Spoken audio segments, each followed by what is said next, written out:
succédé leen gaawantu fatu mi ngi doon gaara ni bi jolo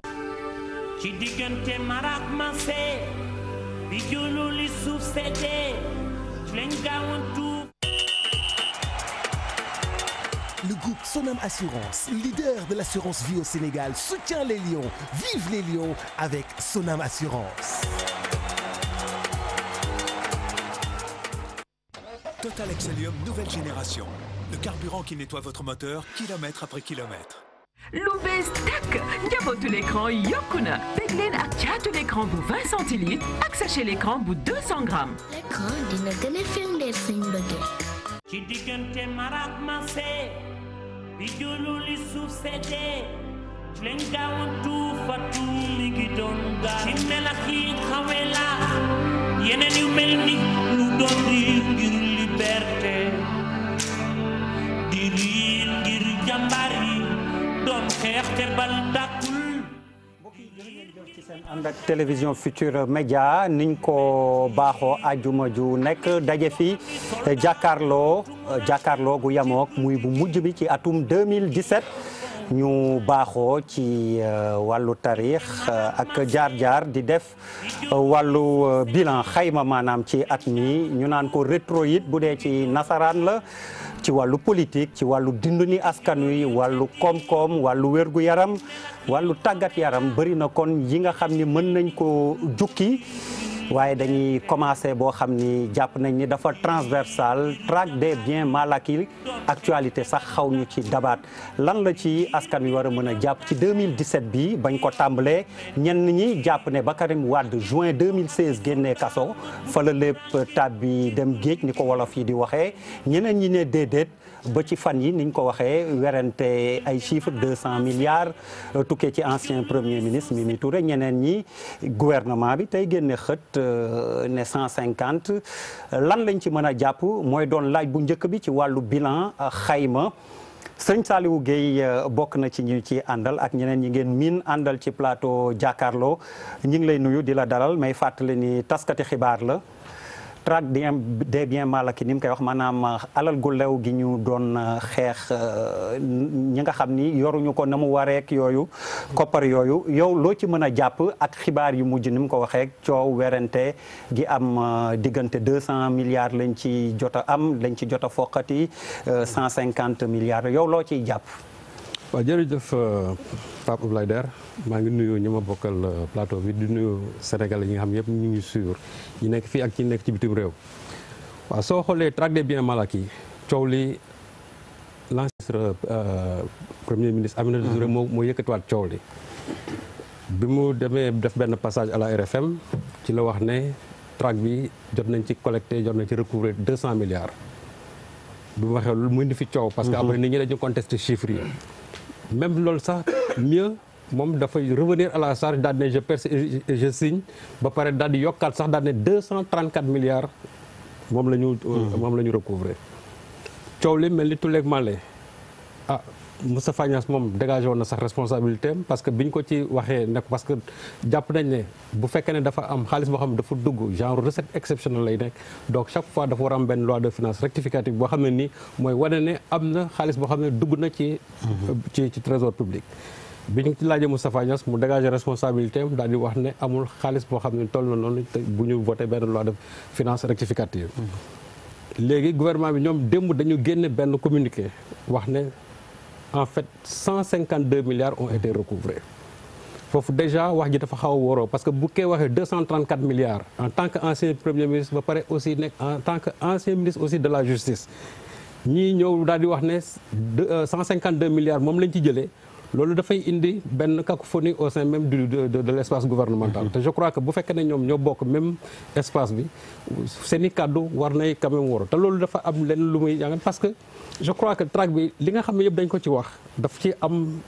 loo xam ne dafa leerul ci bopp nit ñi parce que soo gisee même Mimi Touré man mérite bi mu am au moins bi mu génnee def na benn détail benn kii circonstancié liste circonstancié wax ne diw lii la joxe mais gouvernement bi boo gisee ñoom seen communiqué bi ñuy génne démb dafa laconique parce que déjà li ñu wax ne ñoom dañu joxe ay chiffres comme ça rek sans pour autant détailler ne chiffre xaalis boobu fan la jógee ñun biñ ci defee benn gëstu gis nañ ne man lu ci bëri ci ni ñuy déggee traque des biens mal acquis loolu mën nañu wax ne bokk sax ci traque des biens mal acquis parce que bu ñuy wax traque bi je crois que loolu ça remonte à la lettre bi nga xamante ne moom la ñu joxoon procureur général en 2012 24 avril 2012 bi ñu ko joxee wax ne ko am na ci ay nit ñoo xamante ne nii dañ alalu réew mi bi ñu leen ko dénkee dañ ko doon saax-saaxee ba gis nañ ne tey ñu seen wàllu bopp ñu ci bëri tey gis nañu daal am nañ ay yokkute goo xamante ne loolu justifié wuñ ko léegi jox ko benn liste ne ko liste boobu bëgg nañ nga saytul ñu ko xool ndax li ñuy wax dëggal wala dëggal mu nekkoon 20 nit ak juróom ci 20 ak juróom yooyu ñu ci bëri maanaam ci waa PDS lañ bokkoon gis nañu à l'époque ne kenn mel Karim Wade moom lañ ci daanaka moom lañ ci seet bi ci ñooñu jugé donc mën nañoo ne traque des biens mal acquis ci ñooñu en tout cas champ définitionnel bi génnul ñooñu léegi nag boo gisee communiqué bi nga xam moom la gouvernement bi jox dafa am xaalis boo xam ñoom dañ ko ci boole parce que contentieux bi nga xam ne moom la ñu amoon ak ArcelorMittal 45 milliards loolu bokkul ci li nga xam ne bokkul ci traque bi contentieux bi ñu amoon aussi ak waa Millicom Sentel loolu aussi 11 milliards yooyu loolu aussi bokku ci contentieux bi ñu waxoon ak waa Depi World aussi 24 milliards yi loolu aussi bokkul ci traque des biens mal acquis moo tax ma ne loolu la ñu war a leeral nit ñi parce que bi ñu wax traque bi mooy ñi nga xamante ne dañ jàppoon ne ñoom dañ leen dénkoon alalu réew mi ñu sax-saaxee ko ba pare daal koy en tout cas def ko ci seen bopp ñun loolu lañu jàpp ci traque des biens mal acquis sinon dafay nekk benn concept fourre-tout or je crois que am na un champ définitionnel boo xamante ni mooy wane lii mooy traque des biens mal acquis donc je crois que contentieux juridique yi ñu am ak yenn entreprise yëpp dañ ko war a génne ci traque bi parce que bu ñu ko génneelu rek dafay faussé te su boobaa aussi du leer ci askanu Sénégal. Tata Yacine Fall kon gan ñi la ñuy njëkkee gannaaw bu ñu la nuyoo ziar la di la laaj yow loo jàpp ci traque des biens mal acquis ak coow lii mu wax mujj am 150 milliards la ñu jël 152 200 milliards boole nañ ci lu ci bokkul loo ci jàpp yow. jërëjëf maa ngi leen di nuyu Sénégal ndax gëj naa jàkkaarloo. namoon naa sama naataango yu fi nekk yi sama doom yi fi ne. tamit di siyaar waa Sénégal di jaal ñi fi jóge ñëpp. ñax nañ ay kilifa diine kilifa aada ay artistes yu fi jóge ak ay jigéen yu am solo maa ngi jaar suñu benn rakk boo xam ne ko amoon solo la ci mouvement des femmes muy Bousso Fall. nekkoon ci li liggéey lu bare ci affaire LISCA bi ci affaire lutte contre le cancer jóge fi ñu koy jaal waa këram di ko jaal jigéen ñëpp di ko jaal Sénégal. may wax ni nag tamit ci affaire traque des biens mal acquis bi dafa nekkoon loo xam ne lii Sénégal ñëpp ko doon laaj ndax dañu jóge woon ci situation boo xam ne bii ñun dañu bëggoon tey. ci Sénégal ñu jàng ci jëf ci réew mi ak ñi ko jiite wane seen mën-mën ak seen pastef ba bu ñu jógee ci lii kenn dootul waxati ni nit jox nañ la xaalis nga jubal ko donc dafa nekkoon lu ñuy wax demande sociale moo di ni sénégalais yi citoyens yi dañ ko laajoon bi loolu amee tam nit ñi xam nga état démocratique bu am bu ñu xoolee nit ñu jox la lëf ñu lay lii yaa ko yore budget bi ñu xam li nga tolloonoon ci am-am ak mën-mën. ci alal ñu gis sa train de vie c'est-à-dire sa dunduwaay ak sa ki yokku nit ñi di ko wax moom mu am muy nag du noonu rek Karim Wade ñu bare la woon. donc loolu dafa nekkoon loo xam ni Sénégal yi dañu doon xaar ni du dem rek ci Karim Wade comme ni mu ko waxee sama càmmiñ li wax benn. ñaare ba ma yaakaar ni ministre Mimi Touré mi nga xam ne nekkoon na ministre de la justice nekkoon na premier ministre. xam na li muy wax ndax borom xam-xam la kilifa la te yaakaar naa ne su demee ba joxe chiffre xam li mu loolu nu mu tekki conséquences yi nga xam ni moom loolu la mën a am sur le plan d'abord de la légitimité et même de la réputation de l'État. mais aussi ci moom ci boppam lan la tekki pour moom ci bopp ni mu nga xam ne moom moo ko yore woon jiite ko yaakaar naa ni bu waxee dara état bi wax leneen. Sénégal yi foog ñu laajte. ñu laajte nañ ñu leeralal. kooku assemblée nationale. Moustapha Niass man xaw ma ci dara kooku du tontu xam nga buñ la yenee nga nangu ñu yen la yéen bu diis nangu ko. li ñuy wax accountabilité de responsabilité de rendre compte dafa am. xaw ma ci dara jaara fi rek kooku mënuñu ko. génnewu la ci. kooku doolu génnewu ko ci. donc loolu benn la leneen tam mooy ni dañu war a wax dëgg lu waral am ñu fay am ñu fayul ñan ñoo fay ci biir traque bi ñu définir traque de main xam nañu lan la tekki. ni ma ko waxee ñu xool ñan ñoo fay ñan ñoo fayul ñan moo des ci liñ doon topp du rek li dugg lan moo des ak ñan ñoo du ak lu tax tam mu am ñoo xam ne dañ leen bàyyi tey am fu ñu làqu ñeneen ñi làquwul ñi ñu leen di menacer sax xëy na ni bu ngeen defee donc loolu yëpp dañ ko war a seetaat xam nga Sénégal tey dañu toog foo xam ne fi nit ñi tey waxuma ne dañu yàkkamte sax mais dañoo jaar fu bare ci suñu processus démocratique ba nga xam ne am na yoo xam ni nit ñi dootuñu ko nangooti mënatuñ ko dégg muy xale di ndaw di mag di góor jigéen ci dëkk bi donc ñoom foog ñu tontu ju alors jërëjëf Bouba bu ma déggee li Tata Yacine wax demande sociale boo xam ne la kon mujjuñu ko satisfaire boo doon def xayma yow ndax di nga ànd ci gis-gis boobu ni traque des biens mal acquis à part ba ñu dugalee Karim Wade xëy na ak ñaar ñett ñu xoj ñu am lu ñu joxe fa la yam. waaw mais xam nga bon déjà dama bëgg a préciser que Tata Yacine quand même du gan ci kër gi la bokk. elle fait partie non da nga ne ci gan ñi la ñuy commencé mais elle fait partie intégrante de l'émission. mais moo tax ma koy woowee Tata d'ailleurs. ci émission bi la bokk. en fait lu ma bëggoon a wax mooy pour man mooy li ma doon wax rek la dernière fois je pense qu'il y a 2 semaines dama ci dellu si waat bi coow li jibulee moi j'avais interpellé quand même l'État pour que ñu wax sénégalais yi que bu ñu la dénkee dara su ma la doxee sama alal dara manqué si nga dem nga ne ma temps moo ci manqué nga ne ma damay décider xam kan moo ko jël responsabilité nga am pour ñëw man mi la dénk nga ne ma lii moo ci manqué ak lële je pense que si approche bi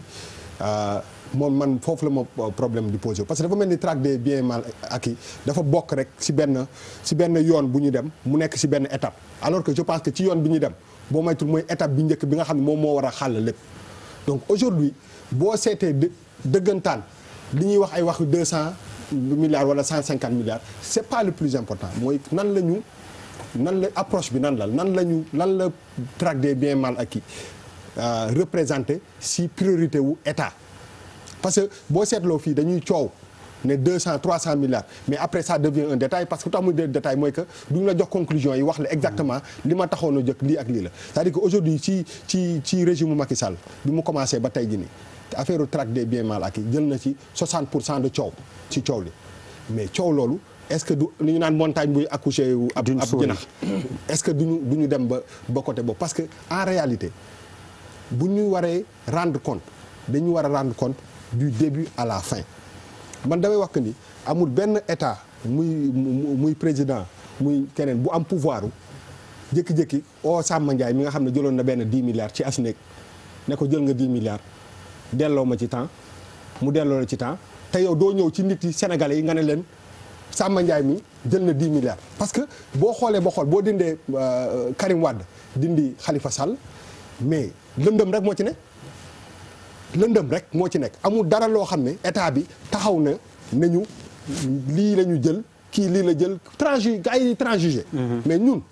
ñoo wax état mu dem transigé te kenn du ko yëg waa ji sàcc fële nekk ci kaso bi sàcc benn 1 million mais may ñu ko mu transigé dañ ko tëj foofu te aujourd'hui pouvoir bi état am pour mën a nëbb ñeneen ñi ak wane ñeneen ñi pour man foofu le problème bi gën a nekkee au lieu ñuy wax ay waxi 150 wala 200 milliards mooy que est-ce que suñu maladie bi nga xam ne moom la ñu am ñun africains yi est-ce que loolu on en a fait une priorité bi mooy que ok nga ne suñu problème mooy que dañuy sàcc ci suñu réew yi nii lañ koy régler mais nga régler ko d'une façon boo xam ne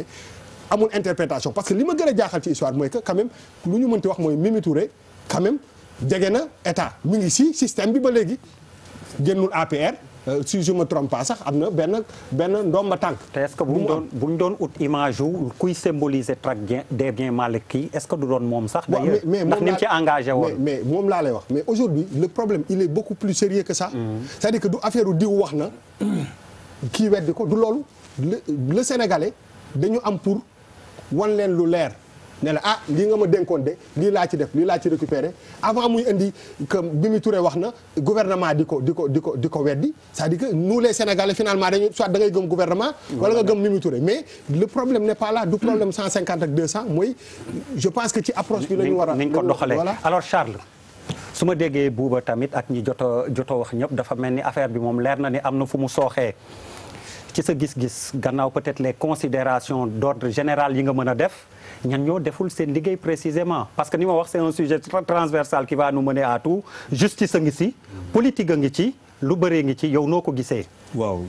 dinaa dédicace de dig ma may rek. ayca bismillah fii la lépp di xewee. ouvert la fenêtre. justice si ñoom laa koy tàmbalee. ayca tey moom magistrat yi tey bésu magistrat yi daal di leen ñoom ñëpp le chantier est vaste le chemin est long mais c'est une bataille qui ne s'arrêtera pas comme ça ak suñuy lion yoo xamante ne moom on finit l'année 2017 di waaj a dem coupe du monde di leen jaajëfal bu baax a baax a baax. d'ailleurs pour cette question bi. Il faut nous garder tout son calme, toute sa lucidité pour ne pas en rire ou en pleurer. Pour dire ñii est-ce que dañ ma respecté man contribuable man sénégalais wala ñi toppatoo ñu ma faale wu ñu ma di ma servir luñ bëgg naa la wax pourquoi. Madame Aminata Touré. Ministre de la justice puis premier ministre bu muy dem ak tey ça fait combien de temps. bu muy dem yam chiffre la yoroon. quand elle était en fonction lan la yoroon. ban évolution moo am si gannaaw ba moom mu yor di suivre évolution am côté sénégalais yi mënuñu ko am. au nom de quoi. il y a des sénégalais comme ça et des sénégalais comme ça moi c'est ma première information. mais merci Bouba coow bi yaa ko indi coow yaa ko indi. et il va falloir que maintenant ñuy teg coow bi si dëkk bi parce que ça ne peut plus continuer comme ça. Elle parle de 234 milliards, de 200 milliards ak ay yeneen yoo xamante ne mais évolution boobu moi j'aimerais bien savoir 200 milliards c'est quand elle quittait ou 200 milliards aujourd'hui parce qu'il y a des informations visiblement qu'on peut avoir quand oui moi je suis sidéré par ça benn affaire bi man nu ma dugg si yooyu parce que Serigne Saliou développé na fi ay affaires yoo xamante ne j'ai l'impression que waaw que peut-être je sais pas peut-être qu'on ne nous respecte pas. Un président de l'Assemblée nationale comme l'a dit notre grande sœur yoon xamul si dara sur 3 exercices 2012 2013 voilà loolu la sur 3 loolu la n'est-ce pas 2013 ba 2015 ba 2015 je peux comprendre que benn loi rectificative parce que c'est des exercices annuels mën naa comprendre benn rëcc mais 3 yéen nga ne ma xamuloo waaw c'est quoi cette façon de gérer ce pays. beneen affaire bi c'est le communiqué du gouvernement signé par le porte-parole qui précise les choses en parlant de 152 milliards ak ñoo xamante ne seen intégrité mooy boobu lu ngay wax am na koo xamante ne sàcc nga ganaar dinaa la tëj amul kii mais keneen ki jël ay milliards ah non kooku il a une moralité il a une éthique il a une dignité qu'il faut protéger ok quelqu'un qui prend un pays quoi jël suñuy garab yi jël yëpp dugal ko poche non stak def lu muy nag non lui il a une moralité qu'il faut protéger je pense qu'effectivement il s'est passé quelque chose de très sérieux xëy na nag ñun ñoo tollagul ci âge ba nga xamante ne wala ci xam-xam ba nga xamante ne mooy may nit ñi faw ñu expliquer parce que c'est grave qu'un ancien ministre de la justice doublé ministre nekk premier ministre am lu teg gouvernement bi ñëw ci gannaaw avec un écart de plus de 40 et quelques milliards alors que précédemment quelques jours plus tôt ci biir Assemblée nationale mu am benn député bu def benn link bu ndaw en disant que on a parlé ici de 14 milliards c'est Mamadou Defena Lamine Diallo alors que waxaat leneen donc finalement on se retrouve reddition de comptes man du ma wax traque des malheurs parce que dafa am loo xamante ne comme l'a dit premier ministre l'ancien premier ministre Mimi Touré nee na traque des malheurs bien acquis mooy ñun journalistes yi ñoo ko tuddee noonu c'est la reddition des comptes encore que sur cette affaire-là quand il s'est agi de parler aux Sénégalais et de les convaincre, tout le monde a surfé sur traque des biens mal acquis. C'est-à-dire que donc nous avons des politiciens extraordinaires qui ne savent se réunir que pour des considérations absolument politiques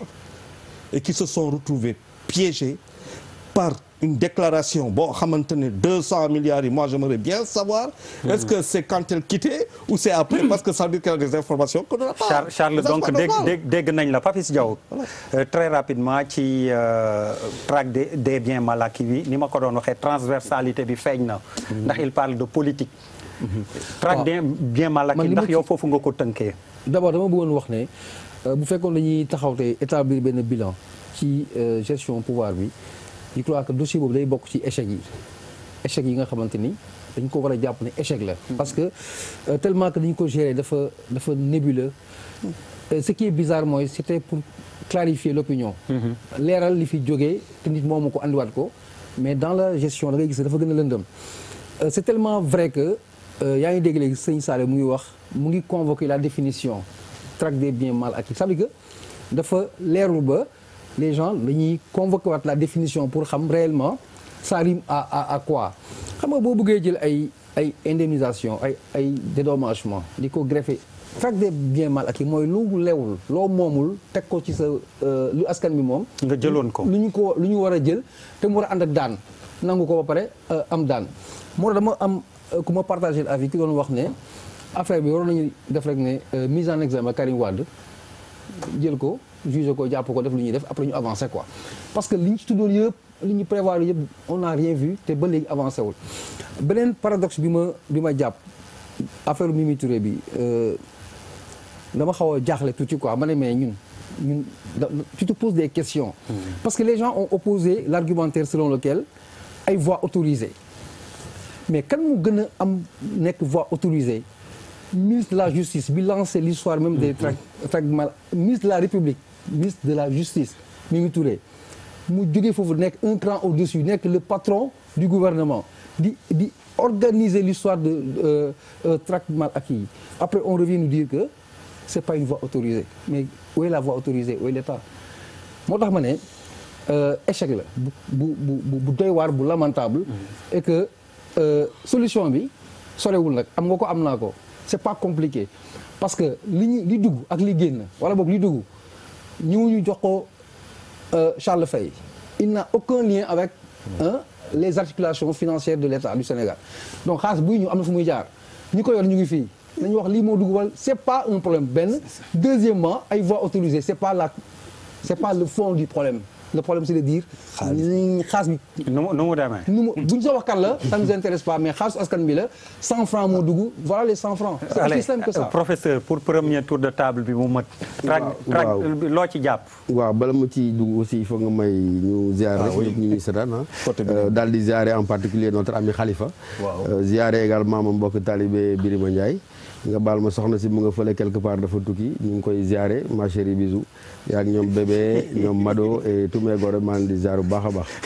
daal di sàmm sama doom maa ngi lay ziare goro yi la doon nuyu waaw goro yeeg soxna si ñoom ñu ngi toog di ñu seetaan fi mu nekk nii ak bébé ak Mado et toute la famille pour ñu ngi leen di ziare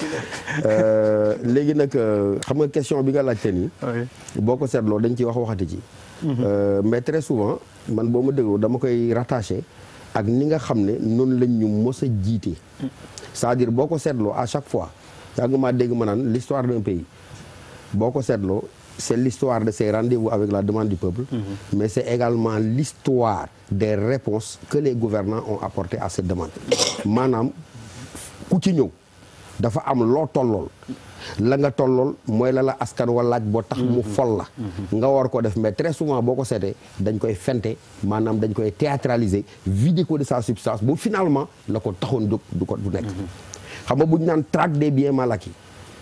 jàpp nañ diw on se désole xam nga lu tax man du ma désolé au Pape Laye dama naan est-ce que ña nga xam ne ñoom ñoo ko initié woon seen mébét moo nekkoon mu dem ba jeex wala est-ce que comme coow lii bokk na ci li tax ma ñëw fii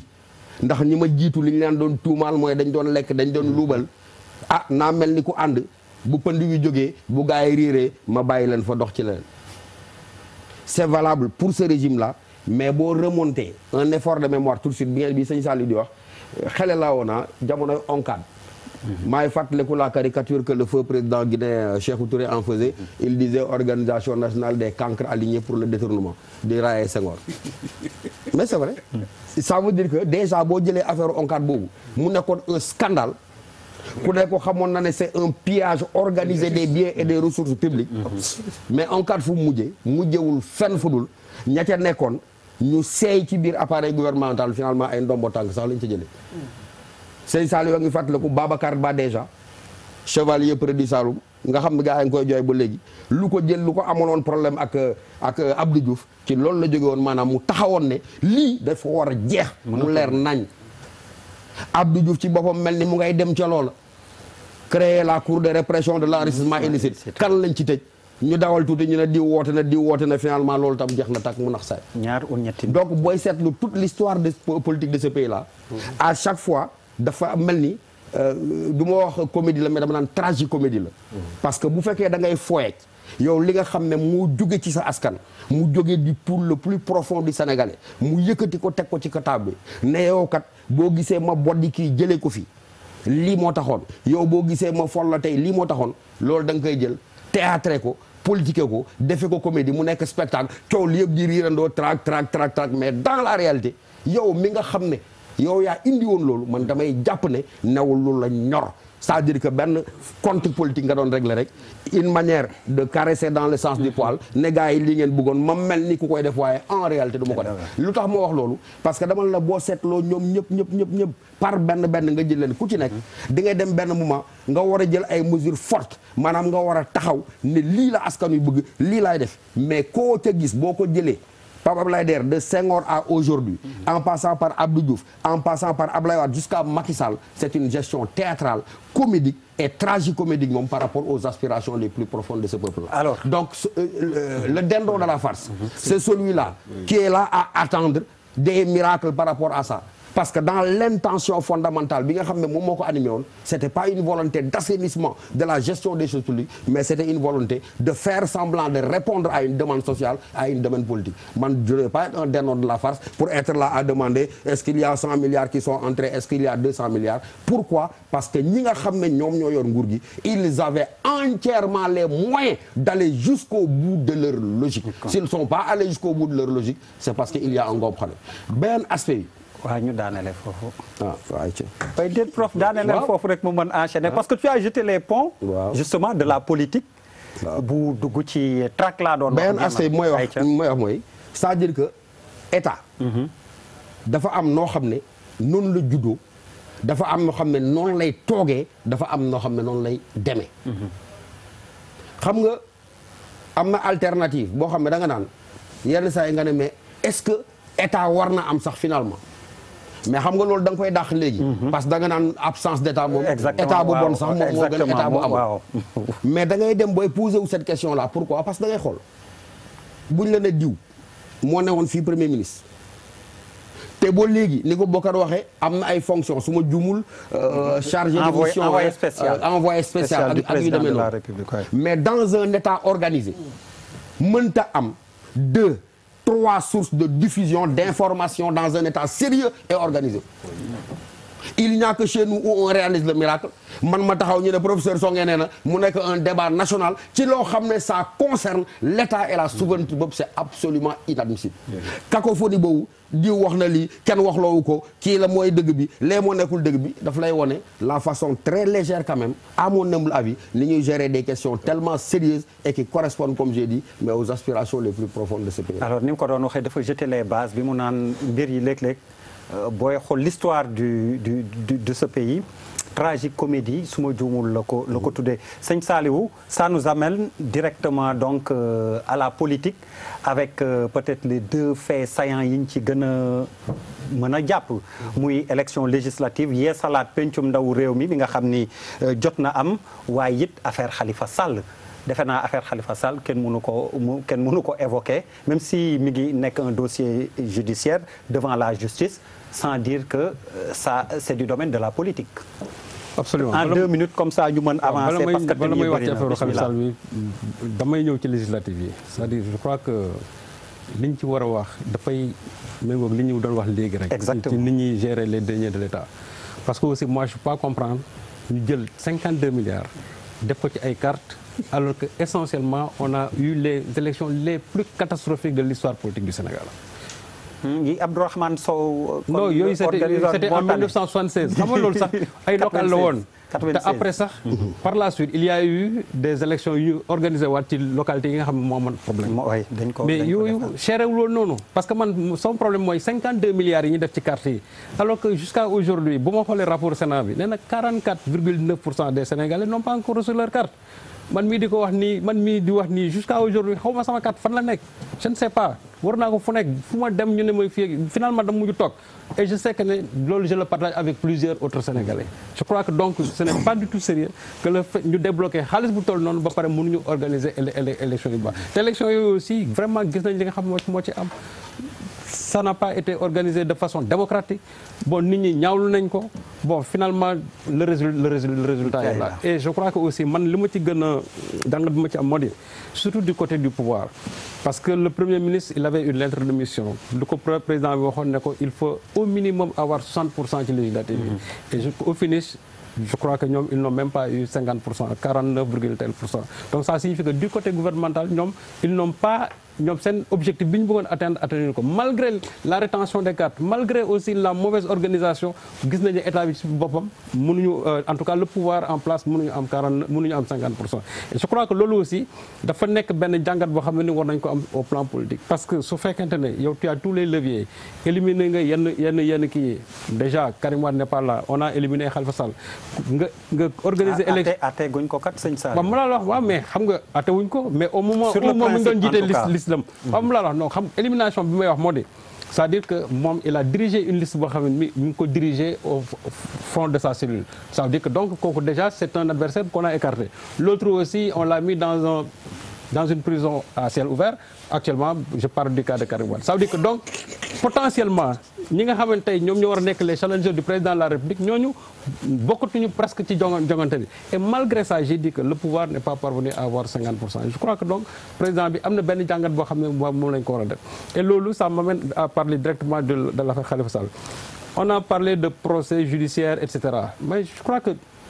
c'est un procès politique kooku buñ ko raay maintenant il y a un habillage judiciaire c'est normal parce que boo xoolee aussi affaire bi fu mu jógee ba tey fi nga xamante ne tey moom la dal si depuis parce que pour man j'ai dit que toujours loolu dafa nekk loo xam ne lu ñu planifié la parce que Khalifa Sall avant ñu koy jàpp dafa am ci étape yoo xam ne aussi fa la jaar d'abord au niveau de la mairie de Dakar comment les gens l'ont dépouillé de l'ensemble en tout cas yenn prérogatives yi mu amoon donc on l'a affaibli sur le plan politique dañ ko njëkk affaiblir ba pare au niveau de la mairie de Dakar avant maintenant de soulever l'histoire de la caisse d'avance et je crois que loolu c'était l'étape finale pour que ñu mën ko jàpp gis nañ fi le problème de l'emprunt obligataire gis nañ fi encore prêt bi nga xamante ne moom la waroon contracté auprès d'une banque loolu lépp pour mën a soxali mairie bi mais tout ça aussi je crois que état bi ils ont utilisé en tout cas ñoom seeni levier pour mën en tout cas lépp li nga xam ne moom la bëggoon def ñu gàllankoor ko léegi nag tey gis nañ ne aujourd'hui il est dans les lieux de la détention il y a un procès en vue et moi en tout cas je ne veux pas jouer en tout cas au prophète de malheur mais ce qui est sûr et certain nit ñëpp xam nañ aujourd'hui état bi parce que boo gisee affaire bi fu mu jógee je crois que war nañ xam fi nga xam ne état bi ñoom foofu lañu mën a dem donc li ci metti daal mooy actes yi nga xam ne yëpp moom la ñuy soulever su doon des actes de bonne gouvernance man mën naa wax ne les Sénégalais dinañ tàccu avec seeni loxo mais li ci lalu lépp toujours reddition des comptes yooyu ay règlement de compte rek lay nekk finalement parce que ñi nga xamante ne ñëpp ñoom lañ ko seqal soo xoolee ba ci biir toujours ay règlement de compte lay nekk te li ci metti ma daaneel foofu der mooy le premier ministre avait parlé d'un Sénégal en tout cas pour tous mais je crois que aussi loolu dafay inclure une justice pour tout le monde mais su fekkee ne justice bi aussi dafay doxee en tout cas c'est une justice à deux vitesses parce que effectivement tey loolu lañ fi gis nañ des rapports qui ont été déposés au niveau de l'OFNAC et rapports yooyu jusqu'à aujourd'hui les gens n'en parlent pas bon donc ñi nga xamante tey ñoom ñoo leen soxaloon jël nañ seen i dossier traité nañ ko tey gis nañ ñoom actuellement fi nga xam moom lañ leen placé. Alors Tata Yacine foofu ñaari faits saillants yi ni ñuy wax législative yi ci amoon ak affaire Khalifa Sall loo ci gis. man yaakaar naa ni boo jëlee 52 milliards. ni dama koy utiliser pour doxal organiser élection yi nga def élection yi ba élection yi jeex. war nga def bilan war nga def un rapport ni 52 milliards yi fii laa ko dugal nii la demee d'abord surtout que nag sénégalais yi ñaxtu bi ak ŋàññi gouvernement bi ak ñi doon organiser élection yi ci ni ñu ko doxalee ni mu demee ak surtout ci ñi nga xam ne ñàkk jotu carte sama rakk ji pour ni man mi ci sama bopp jotuma sama carte juróom la ñu woon ci sama famille yu wuti carte ñaar ñi am na ñett ñi amuñu te kër goo dugg nag noonu la kon yaakaar naa ni man président de la République ci boppam moom ci boppam moo waroon jógal boppam ni carte yi nañu leen génne mais dama seetlu ni bi élection yi législative jeexee ba léegi waxatuñu sa waxu joxe carte yi waxatuñu sa mais ñun fan la ñu jëm xam nga lii xam nga jàmm dañ koy suuxat te tamit gouverner c'est anticiper te élection yi ñu dëkkmal di jëm ñëw bu ñu bëggee jàmm ci Sénégal ñun ñëpp ñu koy ñaan ñu ngi jëm 2018 ci li may ñaan la autorité di ko ñaan a Macky Sall nañu génne carte nit ñi jox leen ko ndax nit ñi mënuñu législative jotuñu seen carte ñu jëm dëgmal ay présidentielle 2019 te nit ñi jotuñu seen carte loolu du loo xam ne la yaa ngi jéem a planter dégg nga maam ay germe yaa ngi jéem a jëmbat loo xam ne ni baaxul donc nañu génne carte yi joxe ko nañu def bilan ni lan moo waral carte yi génn ñu jàng ci parce que xam nga développement tam ci jàng ci expérience la bokk état dafay jàngat def am expérience bi nga ni lii jëlee naa ko ci nga nangu ni juum nga parce que nag état bi foog nga taxaw jàkkaarloog ñun li ñu leen waxoon defuñu ko dañu leen ni woon dinañu carte yi dañ génn carte yi dinañ demee ni dinañ mel nii carte yi d'abord bu leen ku leen gis dañu lëndëm mais sax jotuñu ci sax faf waaw kon nag dañu war a génne carte yi benn ñaareel ba affaire Khalifa Sall moom exactement dama ci sore ndax yaakaar na ni guddi ndax ñu ban nañu wax kii c'est un procès politique waaw yaakaar naa ni ñu nekk PS ak ñun ñe man xam nga lu ma xaw a jaaxal le mutisme d'Abdou Diouf man loolu daal Abdou Diouf président Abdou Diouf waaw mi nga xam ne mi moom parti socialiste la nekkoon te ñibbisi na man yaakaaroon naa ni moom bien que sama expectation dama attente ci moom lu gàtt la. bon léegi nga baal ma tata bon nga peut-être tamit laaj bu may samp la est-ce que du parce que dafa jël retraite politique am tamit te bi mu demee ba léegi il s'est interdit de parler de tout ce qui touche quand même les affaires xëy na man Tanor laa doon xalaat nga ni comme moo jiite PS jamono ji lu tax mu noppi lu tax àttewul wala. non Abdou Diouf quand même représenté na dara ci parti socialiste. mais waxatu ci moom bi mu demee ba léegi waxatu ci mais loolu la ñu war a laaj nag ndax mi ngi ciy jariñu ba tey parce que ñu ngi koy tudde ay yëf ñu ngi koy jox ay teraanga dégg nga il est pas neutre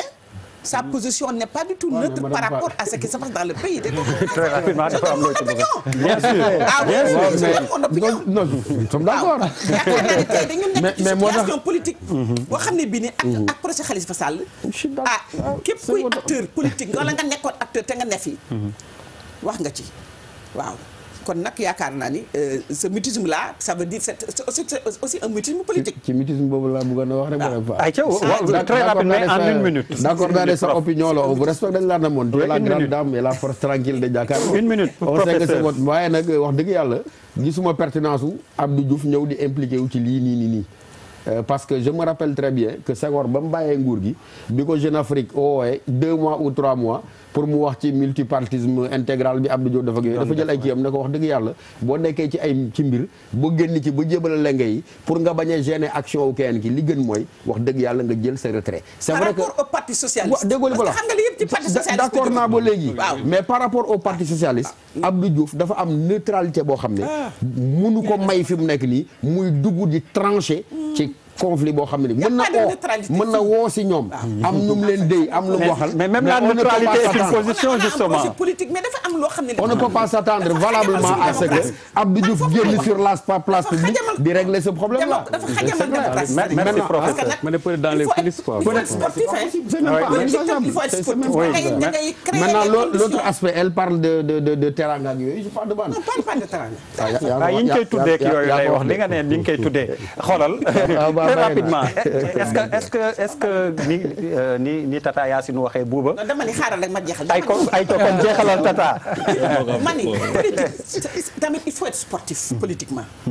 da ngay mar kam créer quand même l'espace. pour que sooy opposant mën a nekk mais boo bëggee ñëpp faagaagal ñëpp teg fële. c'est pas sportif donc je pense que am na ay voies yu mën a yëkkati Sénégal wax pour que lii ñu jëm ci trouver solution. ñi war a dem 2019 nekk ay candidats ñu bàyyi leen ñu génn ñu jànkonte xool lu ñu mën lu ñu tollool. mais jël say opposant tëj dafay niroog leneen daal. waaw yow la nekk moom pour atte yow laa refilé la protection. yow yaay attekat bi yaa toog ci digg bi di joxe parole bi foo boole ci affaire en fait bon man lu may wax mooy xam nga ñun dañuy Sénégal on aime bien constater après ñu wax si après on passe à autre chose. Oui. Parce que pour man benn législature benn assemblée nationale bu ñëw ak député yi war ñu représenter pendant 5 ans su seen légitimité nekkee loo xam ne dañ koy. dafa am laam-laame dañ koy laam-laame. est-ce que nii la demee est-ce que député bi moo fi war a toog pour man c'est des choses yoo xam ne kenn mënu ko fàtte te kenn mënu ko baal ni parce que du rek le fait de dépenser 52 milliards c'est parce que képp ku toog ci assemblée nationale boobu fauteuil boobu nga toog danga ko war a mériter te mérite bi moom mooy que nga jox nit ñi pouvoir ba nga xam ne kañ fay teg ñoom ñoo koy tànnal seen bopp. donc pour man aussi dafa am ay fautes yoo xam ne bu ñu ko defee dañ koy retenir à jamais ci histoire Sénégal parce que quand même ce qui s'est passé ci élection législative bi c'est quand même honteux. C'est honteux et c'est pas warul yem rek ci niveau constat parce que je pense am na leen loo xam ne dama ko seetlu ci dëkk yi soo bëggee organiser élection il faut être généreux il faut nga am générosité mooy lan mooy que il faut nga sportif boo gañee xam ne gañe nga mais bu ñu la gañee nga xam ne gañe nañ la te loolu ci départ bi nga koy defee c'est-à-dire que nga jël carte yëpp nga teg ko ci table nga am confiance ci sa bopp nga ne damay dem parce que yow yaa nekk pouvoir mais yow yaay wut mais aussi yow yaa yor carte yi te da nga ko war a distribuer d'une façon équitable donc pour man loolu moom mooy symboliser un peu organisation élection bu mu mënta nekk ci àddina bi quand boo amul générosité nga am confiance ci sa bopp nga mën a joxe carte yi d'une façon bu gën a truc am na nooy organiser rek mu dem nii et je pense que man jusqu'à preuve du contraire c'est pas un hasard il y a quand même eu de la préméditation si histoire u élection législative c'est pas par accident rek ñu ne def nañ 52 milliards élection yi carte yi jotuñu ko pour man quand même l'État a la possibilité préparer benn affaire teg conditions yi pour que jaxasoo am parce que ni élection yi defee les conditions dañ ko teg pour mu jaxasoo nan waxante dëgg parce que ñi waroon a jot seen carte yi dëggantaan am na ñu bëri ñoo xam ne dañu jot seen carte dañ leen ko indil ba seen kër ils ont mis des moyens pour que nit ñi nga xam ne par rapport ak tendance yi par rapport ak yenn c'est la réalité da ngay rajeeg benn nit boo xam ne dafa toog sama kër indil la ko parce que boo nekkee ci benn quartier saa yi waa ji di nekk député muur la ni il a la possibilité egg foo xam ne carte yi ca quartier dana fa disponible carte yooyu disponible nga dem jël ko te keneen ki nga xam ne il est peut-être benn opposant amul accès ci carte yooyu gagné nga ko te combat bi commencé gul et loolu dafa nekk loo xam ne c'est un constat mais constat boobu mooy que qu'est-ce qu'on retient de jël benn assemblée nationale boo xam ne pendant 5 ans yaa ngi koy xool ne est-ce que équitable na est-ce que sax légitime na parce que à la fin de la journée élection bu jaarul yoon rek muy président ba wala muy député ya tu te poses la question à savoir est-ce que ñii lii doo jaar na yoon pour man c'est le constat c'est même pas 52 milliards mooy que est-ce que aujourd'hui quand on regarde l'Assemblée nationale suñu âme et suñu conscience war nañu mën a toog ne ñii fa toog di ñu représenter ku ne ñàkk sa ñàkk nga wala sa ay nit ñoo la voté loolu benn affaire la beneen affaire bi muy affaire u Khalifa Sall bi côté politique kenn mënu ko dindi kenn mënu ko dindi loolu il faut mu clair quand même je pense que Khalifa Sall bu nekkoon beneen nit du egg fi du nekk ci ndungu sin bi du nekk ci biir kaso bi bu nekkoon beneen nit bu nekkul Khalifa Sall ak peut-être que menace bi bu muy poser état li muy représenter maire de Dakar nekk un potentiel candidat loolu bu ko nekk loolu du def mais aussi def en tant que sénégalais man damay jël tout le temps le côté émotionnel ma teg ko fële di laaj ban njiit la ñu bëgg parce que on parlait un peu léegi nii de traque des biens mal acquis dañuy nekk Afrique di fal ay nit parce que ñoo fi sës même si suñu amee doute ci seen honnêteté wala dañuy fal nit boo xam ne dañ ko wóolu est-ce que le Sénégalais dafay fal nit parce que daf ko wóolu wala dafay fal nit parce que moo fi sës loolu je pense que c'est une question boo xam ne dañ ko war a poser aujourd'hui muy Khalifa Sall muy Karim Wade muy keneen ak keneen même si un procès est politique man dama bëgg nit buy teg ay arguments yu valables ci sa innocence par rapport à liñ la jiñ c'est important il faut pas se cacher rek derrière quand même le fait que ça soit politique et ne pas donner des arguments valables. Parce que man en tant que Sénégalais quand su ma xoolee par exemple le procès de Khalifa Sall je me pose beaucoup de questions quand même sur le fait que les preuves yi nga xam ne du ma justice nag mais li ma gisagum quand même il y a beaucoup de questions yoo xam ne moi naa ko mën a poser en tant que Sénégalais mooy que ok su dañu la ji nga jël 2 milliards je veux que tu me donnes des réponses yoo xam ne man hormis le côté politique dafay dalal sama xel. xaalis bi kan nga ko jox. kan nga ko jox lan nga ci def. je pense que c'est une question boo xam ne bu ñu jëlee émotion bi. ñu teg ko ci kaw question boobu dañ koy fàtte. parce que amul lu tax c'est-à-dire que su fekkee ni aujourd'hui moi je sais que maa ngi douter ci sa honnêteté jël na 100 000 wala jëlu 100 000 mais je préfère DER Charles dama bëgg mu jóge fi rek mais même si DER ne m'a pas convaincu dama ko fiy teg parce que dama bëgg Charles jóge fi ça me pose un problème. moi quand je choisis su may choisir leader demain dama bëgg leader boo xam ne bu ma ko joxee ginaar bi téye na ginaar gi te defu ko ay yaasa ginaar lekk ko balaa ma koy jox nag bi. c'est une question qu'on doit se poser il faut que non il faut Khalifa DER da nga bàyyi gars yi ñu wax ba ñu daane damay bàyyi moo wax dama ne il faut que ñun dans nos choix ñuy choisir ay nit yoo xam ne óolu nañ leen c'est pas parce que dañuy faj benn mer wala dañuy sanctionner wala dara l'Africain doit choisir leader bi nga xam ne xam nga loolu lu muy indi day tax ñu commencer seet ay nit yoo xam ne c'est pas des gens yi nga xam ne ñoo nekk suñu kanam parce que ce qui risque d'arriver ce qui arrive en Afrique mooy que les leaders de demain sont déjà là on doit choisir parmi les 5 qui sont là si on parle de aujourd'hui yenn opposants yi ñu ne Karim Wade ñu ne Khalifa Sall ñu ne Idrissa Seck amul kenn si ñoom koo xam ne à un moment de ta carrière politique ji ñu la ay affaire u jël mais man Sénégalais bi tànn moi aussi je veux savoir est-ce que ces gens-là ils sont dignes de confiance il faut qu'on arrête de choisir parce que dañu bëgg choisir parce que il faut kenn nekk bi est-ce que le Sénégalais ne doit pas commencer à regarder ailleurs et autrement la personne qui aspirer à nous diriger et je pense que ça c'est important. nee na ñu bàyyi di folli pour véritablement su ma juumul di fal et bien élire Charles li ñu wax ci donc élection législative yi ak l'affaire Khalifa Sall bi ñu tënk en wàllu politique est-ce que jàppoo tamit ni c'est le système vraiment la ñu war a xool parce que toujours coowu naka la ñuy organiser wala carte yi am na problème est-ce que une bonne fois pour toutes waruñu juboo ci lenn tënk ko ñëpp di ci teniru nga xam ni du ñu dem après élection naan dañuy waxtaanaat ay affaires yu demee noonu waroon nañ c'est mon humble avis dépasser chaque fois naka la ñuy organiser waat kii moo war a organiser kii du organiser est-ce que du foofu la ñu sooxee en fait ñi ngi sànni xeer diwoo fi nekk ministre de l'intérieur tel mais est-ce que c'est pas le système ci boppam la ñu war a exactement faj le système est malade Charles. waaw DER une question très difficile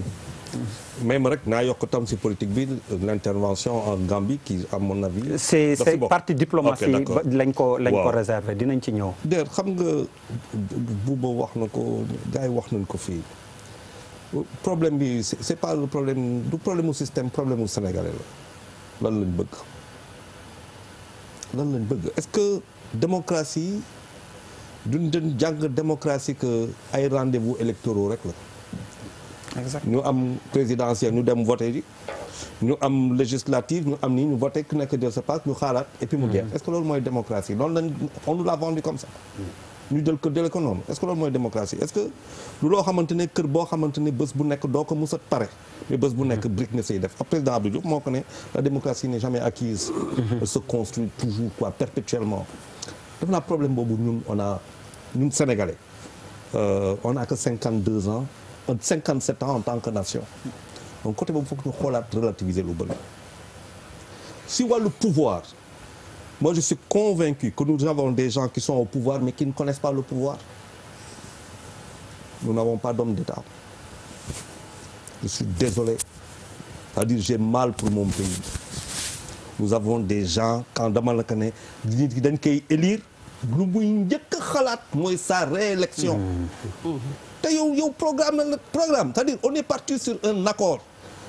ma jox la suma baat ñu def lu ñuy def mais première chose regarde le temps que ça a pris 2013 2012 élection 2013 waxu 5 ans 7 ans bi commencé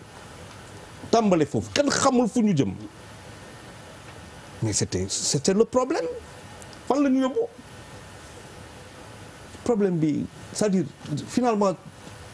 nous sommes devenus les dindons de la farce. À telle enseigne quand même en Afrique on nous bat partout encore. ñu dem fee ñu dem lu mu tuddee CEDEAO ñu ne bu baax bu ñu waxee UEMOA ñu ne bu baax ñu dem Union africaine pareil là il y a pas longtemps xaw ma la tey wala bërki dem ba pan nous devenons ridicules. Nous devenons ridicules dafa am ay rendez-vous yoo xamante ne dañ koy raté gis nga der il faut être très froid. 52 milliards carte d'identité da ngay génnee sa carte d'identité génnee sa carte bancaire nga teg sa kaw table bi nga woo n'importe quel ingénieur mu la lii collé octet ne la nii la carte bi 2000 francs lay jar 3000 francs 52 milliards pour 6 millions xaw ma 8 millions de cartes quelque chose comme ça 8500 francs la carte dernièrement on a parlé de 13 milliards dañu mujj wax 2 ministres de l'Intérieur qui tiennent 2 discours différents sur la même carte d'identité ça pose pas un problème ça ñu taxaw ñu ne l'organisation la veille des législatives mu am benn blackout national sur la Sénélec Sénégal ba mu jeex takk dafa fay. mais boobu tamit Charles il a doguma la mais il a été prouvé que c'est l'interconnexion avec le Mali qui a posé le problème. waaw d'accord et c'est Maliens yi confirmé ko côté Mauritanie confirmé ko mais c'est grave. avec une tempête boo amoon daaloon xam nga comme on dit les faits sont sacrés moo tax je me permets de le dire. c'est grave c'est quand même très grave. c'est quand même très grave. c'est quand même très grave. nous nous sommes retrouvés avec un blackout la veille d'une élection. techniquement mën nañ si wax lu la neex mais il n'empêche que n'importe qui peut l'idée fait son chemin. exactement l'idée fait son chemin beneen affaire boo xamante ne mooy par rapport à kii lu mu tudd Khalifa Sall du ma ñëw si élection yi ñëpp wax nañ ko. ça a été c'est honteux on n'a pas le droit d'organiser ça parce que ñun raw nañu loolu. en tout cas man pour man à mon âge j'étais convaincu que le Sénégal defoon na ay avancées yu significatives si wàllu googu et que dootuñu dellu gannaaw. parce que c'est comme lettre à la poste. bu ñu ñëwee si Khalifa Sall c'est comme Bouba l'a dit quoi c'est-à-dire tey on se rend compte que les gens que nous allons désigner mais même le président Macky Sall il a eu de la chance mais jiin nañ ko fi bëgg a tëj donc on va se retrouver avec des acteurs yoo xamante ne dëkk bi la liy ñaat ku si naka yow tu as eu des problèmes avec la justice non pas pour des considérations politiques mais pour le rapport que tu as avec xaalisu askan bi ça pose un problème ce n'est plus une question de système c'est une question d'homme c'est une question d'homme ça devient une question d'homme fondamentale beneen affaire boo xamante ne Khalifa mais un Khalifa en prison et un Khalifa en liberté pour les législatives ce n'est pas les mêmes résultats c'est clair c'est évident un Khalifa en liberté yor xaalisam si Sénégal nga xamante ne man jëluma madame Fall gas man Charles Faye kenn du ma élire awma xaalis bu ma lay may si kaw yoon laa koy teg projet bi lii la moi je suis un conquérant où on va ensemble à la conquête où nga toog si say ñaxtu say joytu awma jot googa ñun nag lan lañ bëgg mais un Khalifa Sall en liberté ce n'est pas pareil donc bu ñu xoolee l'un dans l'autre bu ñu arrivé à des stratégies tout cela découle de stratégies ce ne sont que des stratégies politiques qui sont mises en place et politiciennes. Donc je voulais juste clarifier quelque chose si tu me permets. Oui, une minute. Une seconde Madame ça. Fall, que di man ce que je n'ai pas dit. C'est que man je pense que et Bouba l'a dit.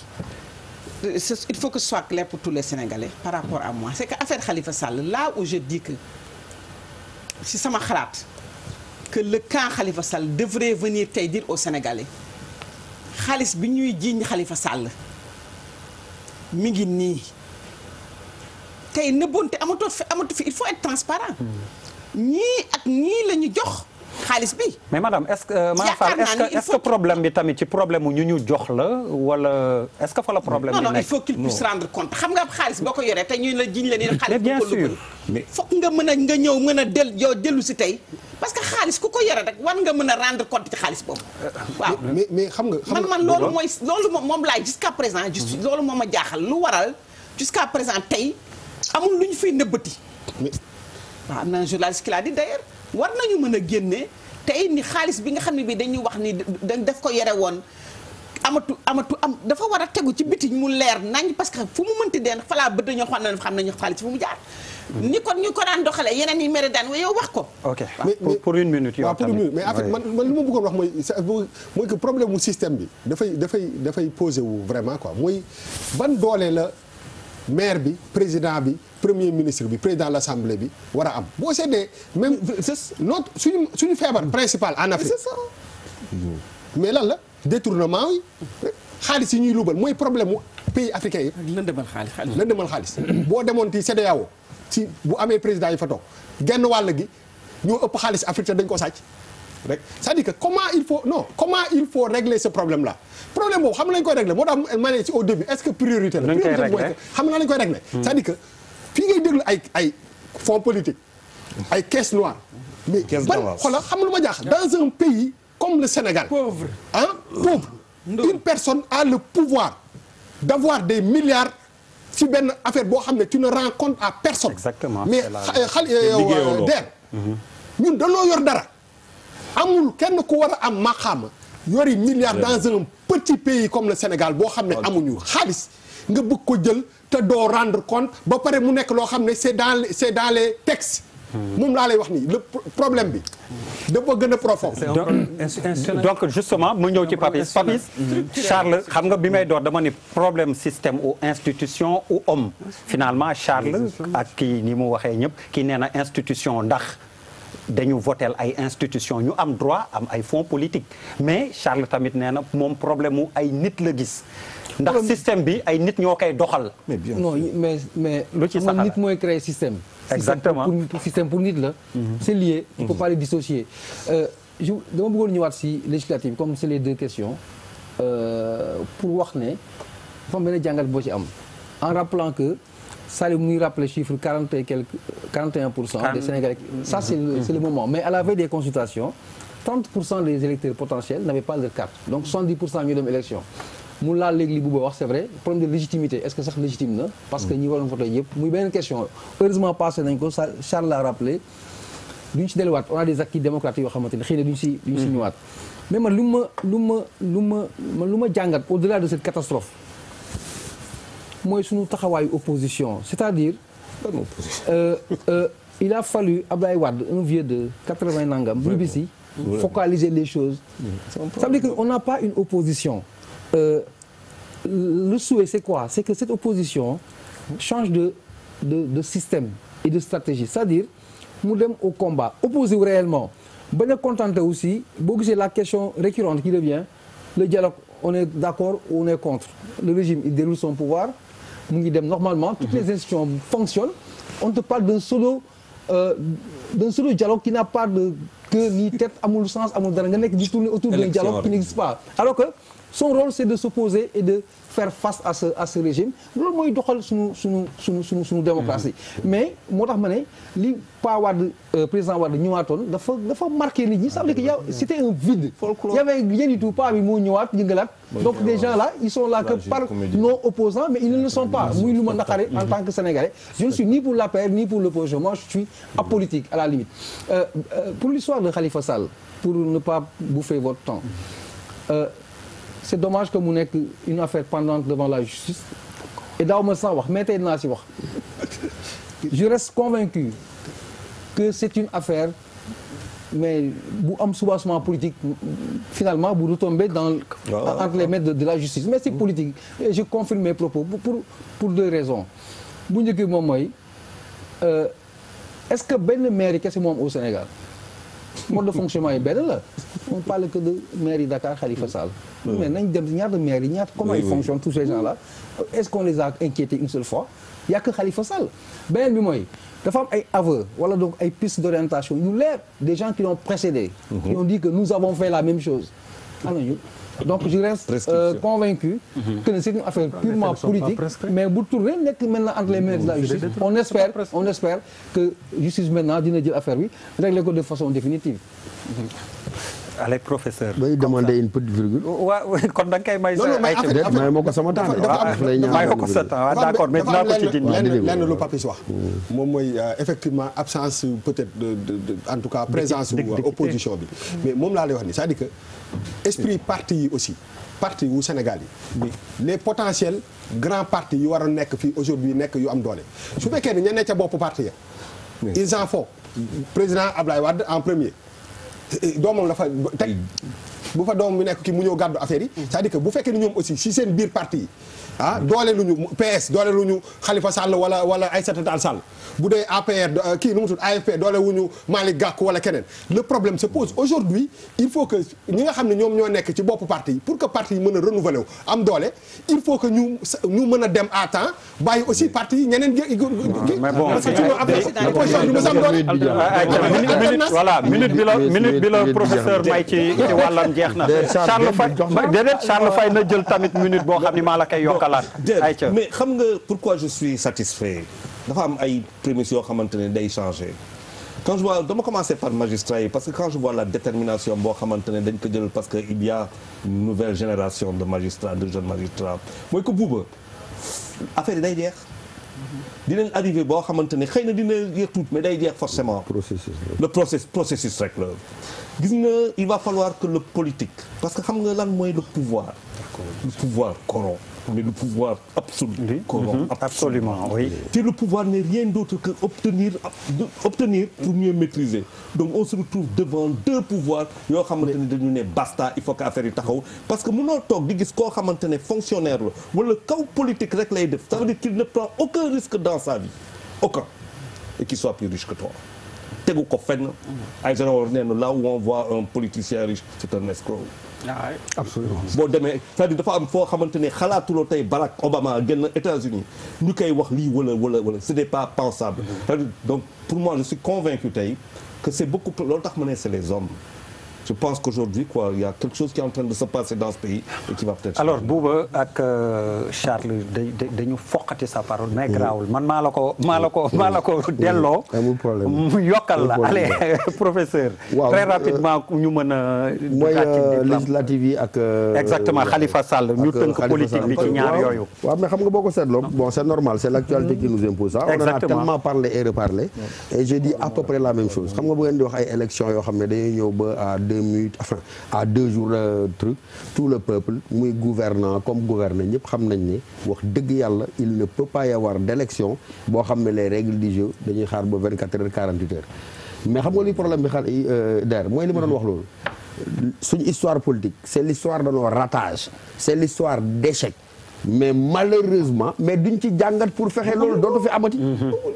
c'est ça le drame il faut que les gens s'arrêtent pour se dire est-ce que ñun xam nga waxoon naa fi fiction démocratique lañ nekk. am nguur su bind ne si on était pas dans une démocratie tu ne rentrerais pas vivant chez toi ma ne ko malheureusement man waxuma ak yow parce que bu ma ne fiction démocratique n'a rien compris à ce que j'ai dit newuma la amul ay élections yoo xam ne mu ngi fi am. ñu ngi fol ay député waaw voilà ñu ngi fol ay député ñu ngi fol ay président dama la boo ko seetloo ca na muy fonctionner c'est une caricature de démocratie parce que comme ni mu ko waxee bu fekkee la seule manifestation de la démocratie mooy élection ça veut dire que la base et les prémices même d'un régime démocratique d'une vie démocratique sax lay wax nekk ko fi daal ça veut dire très clairement quoi boo gisee may relativiser da ngay xool je me rappelle à l'époque du parti démocratique du parti socialiste dem nañ fi mën xaw may ordonnance la tuddoon c'était des ordonnances quoi xam li ngeen di wax nii cacophonie bi ñu ñëw waaw ban année la mais ñu ñëw ba à presque une minute du coup d'envoi de l'arbitre ñu ne bon on peut voter avec des ordonnances. On avait dépassé professeur. Il y a eu des consultations. waaw ils sont déroulés mais de façon extraordinaire. waaw benn reculade la quoi. waaw déglu ma rek xam nga loolu. bu fekkoon jàngoon nañ ci ordonnance yooyu. aujourd'hui di ñu ñëw fii tey ba 2017 encore ñuy waxaat problème bi. démocratie mooy dafay am ay rëq-rëq nga jàngat ci corriger ko fexe ba dootu fi amat waaye ku nekk d'accord na ne Sénégal fi mu toll ci démocratie waroon na weesu ñu toog di naan lii la ñuy wote lee la ñuy wote ça veut dire quoi on ne s'est jamais entendu je pèse mes mots jamais entendu mais sur les règles du jeu politique bu fekkee dans toute l'histoire de ta vie politique les acteurs ne sont jamais entendus sur les règles du jeu je dis que encore une fois démocratie bu ñu fi am benn affaire boo gënoon tax mu naan fiction démocratique mais nañ ko wax ku nekk xam na ne la meilleure manière de régner sur un peuple éternellement mais c'est de le maintenir je ne dis pas de l'affamer je peux que dañ wax procès d'intention mais de le maintenir dans la pauvreté kenn mënta dindi le rôle et le poids exorbitant de l'argent mais dans la scène politique sénégalaise pour un pays dont tout le monde est d'accord qu'il est absolument pauvre et donc pouvoir de corruption boobu nga xam ne moom moo ci am la conscience citoyenne elle est aliénée elle est pervertie parce que on l'a tellement appauvri que il ne peut pas ne pas être sensible à de l'argent te problème bi mooy bu fekkoon da nga naan ñi ngànk nguur gi ñoom ñoo koy def mais c'est tous les acteurs politiques ñoom ñoo koy ériger en règle ci système bu mel noonu nag aussi bien les acteurs Michel Crozier bind na un livre qui s'appelle l'acteur et le système mais c'est l'acteur qui est pourri et le système qu'il enfante ne peut être que pourri parce que en tant que tel orientation donc bu ma déggee li nga wax ni Charles bu fi doon politique ak li mu wax sànq du réussir na defi leneen ndax mi naan sama programme laa yor ñëw leen ñu xaw ma lan waaw il faut se battre pour que mu doon ay programme il faut se battre pour que mu nekk ay programme non boo joxewul xaalis Charles bu yóbboo nga defi leneen li ma ci bëggoon yokk en rapport ak li Boubacar wax sur les partis politiques dama koy dëggal xam nga nga ma dégg may la man su ma jëwoon nguur di fo caricaturalement moom sa nekk président xam ma damay tas tous les partis politiques existants mais parce qu'ils nous coûtent tellement cher et en tant que tel ce sont les premiers fossoyeurs de la démocratie bañ koy wax du tey mais nga toog ba heure bi naan bon ni ngi dem di kii alors que il y avait des signaux qui étaient là Senghor dans sa sagesse xam naa dañu antidémocratique la ba Abdou Diouf ne multipartisme intégral mu ne ça me paraît prématuré. Pourquoi? Parce que am na ay préalable yoo xam ne boo ko réglewul fourre-tout lay doon. Il l'a dit il y a 20 ans 30 ans après ñu taxaw fii naan aujourd'hui il faut que ñu légiférer pour ay partis. Non, pour te dire ce n'est pas possible. Ce ne sont pas des partis. xoolal dama lay wax que 1960 nga jël Sénégal nga jël Afrique nga jël l'Asie nous sommes sur le même indice de développement à part la Chine le Japon ak yu demee noonu ñooñu nekk ci ay foofu waxuma la démocratie de ay Japon nga koy dégg ñu xool 57 ans après. Mais qu'est-ce que les tubaab ont fait? Ils sont venus nous prendre la tête comme ils nous connaissent belliqueux querelleurs. Ils nous ont créé des problèmes de démocratie. Et comme on n'a absolument rien compris à ce phénomène-là, nous-mêmes nous avons créé créé suñuy conditions démocratie suñu bopp. ñu indi loo xamante ne moom la ñuy dund ba léegi te xamuñu ko. Mais moo ñu tardel parce que prof lu ngay wax mooy dëgg ji. mais dëkk bi syndicat yi dañu lay rey. Comment veux-tu 15 millions de Sénégalais? ñan dañ lay rey. non profil syndicat intersyndical yu bëri yi.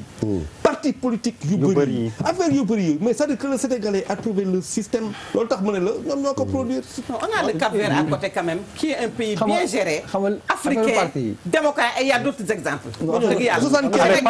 une minute avant ma lay jox. Bénin Ghana toi c'est pour 30 secondes sax comme yow laa ci gën a yàpp. allez 30 secondes pour partir. parce que les partis en eux-mêmes ne sont pas mauvais. ni ñuy doxee moo c'est ça naan tas parti quand même c'est de l'extrémisme c'est pas de l'extrémisme c'est de la rationalité il faut bien organiser le système Charles je suis d'accord avec vous le concept de parti je précise ma pensée d'air quand j'ai dit tas parti prends-moi au mot tas parti ça veut dire quoi pas nga yeewu def un décret mais nga légiférer teg ay conditions yoo xam ne pour rendre possible man ma jóg rek ne parti de parti c'est la rationalisation mais dafa am beneen mais dama si bëggoon teg sama 30 secondes non yow jeexagoo sa 30 secondes mais kan mooy patron léegi en plus de ça c'est que patron pour être un peu futuriste gis nga tels qu'ils sont conçus tels qu'ils fonctionnent aujourd'hui ils fonctionnent pas ils vont mourir de leur belle mort. Il y a une force nouvelle. Ça a coûté combien d'argent? Ça, c'est notre débat. C'est pas un autre débat, c'est un débat. C'est un autre débat, mais c'est que moins amphi. Il faut imprimer des bulletins pour eux, non? Non, pour être futuriste, il y a un moment, moi, il y a ailleurs dans les grandes démocraties, comme on les appelle, effectivement. Non, c'est de nouvelles alliances, de nouveaux courants qui poussent. À condition qu'on retienne de nos échecs et qu'on les rectifie. Alors, moi, je citer très rapidement l'autre pont vert. dama ne professeur. je suis pas en contradiction ak yow. je te renforce. tu es un peu optimiste quoi. non je veux dire non. je suis optimiste, tu sais pourquoi. parce que par la force des choses nit ñi ñooy évoluer dans ce sens. nit ñi ñoo leen faaleet yi. en fait c'est ça man foofu laa bëggoon conclure dama ne nit ñi ñoo leen dul faaleet. non defe naa loolu commencé na sax. voilà c'est comme ça ça va finalement. ça va pas proliférer. là nous sommes d'accord. mais man je ne suis pas d'accord du tout. parce que en fait pourquoi xamul tax d'accord. pourquoi ça ne me surprend pas. voilà parce que en fait en réalité. lan mooy part de responsabilité wu Sénégalais bi. comment on choisit qui on choisit. ñun ñooy choisir boo seetee ba seet ñun si suñu culture dañu bëgg méngale ak kii boo ne woon TFM dañu ne 2S wala Sen TV nga ne Balla Gaye ñu ne la kii c'est-à-dire que dafa nekk ci suñu culture. aujourd'hui nous bu ñuy choisir est-ce que critères yi ñuy choisir ñun suñ en tant que sénégalais on est conscient aussi de suñu responsabilité ci échec yi dal. parce que ñun rek ñoo ko mën a changer. absolument kañ la sénégalais di yeewu xool ne du euphorie du tour. du yàgg.